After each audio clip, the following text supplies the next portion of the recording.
But first, to an overgrown, spoiled brat with a chronic case of entitlement who whinges and whines more than Greta Thunberg despite being a billionaire and living the most charmed life imaginable with a string of multi-million-dollar properties from his mansion in the historic town of Windsor to his skiing property in Whistler. And then there's the yachts. I mean, one cannot yacht in the Mediterranean at one's leisure without access to appropriately luxurious water vessels. Of course, despite living this charmed life, John Hancock has decided to moan to the media. This guy makes Prince Harry and Meghan Markle seem grateful and relatable. Here is a direct quote from the piece that appeared in The Australian. "The dividends I receive from Hancock Prospecting annually don't even cover my lawyer's bills, let alone my yacht," Hancock quips. The victim playing is off the charts. This man-child is a multi-billionaire with a B, among Australia's 50 richest, and yet he's not only suing his own mother for more, but is now using the media to attack her, to demean her and her achievements. It's frankly shameful. It's the sort of petulant antics that one would expect from a teenager or a toddler, not a fully formed man.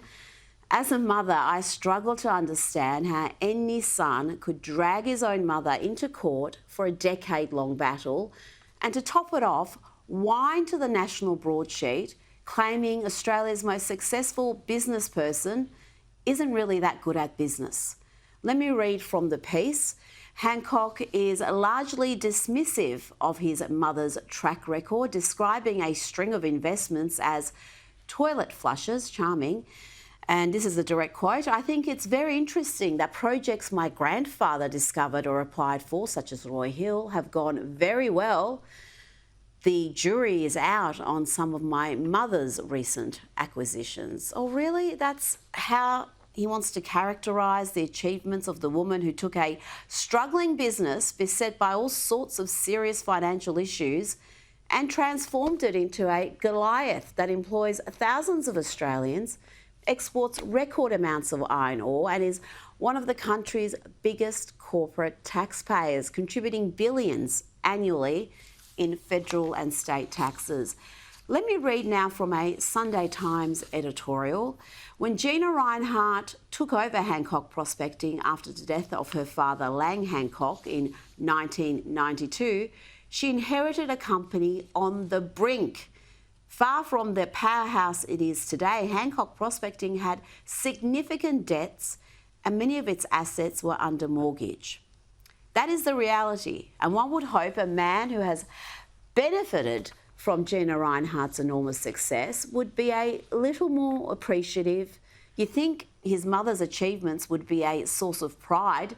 Just think of how many hospitals, schools, roads have been built thanks to the billions Hancock Prospecting has paid in taxes. Mrs. Rinehart has also been the country's largest private taxpayer. And on top of all that, she is a generous supporter of charitable causes, helping so many, often quietly, without fanfare or media coverage.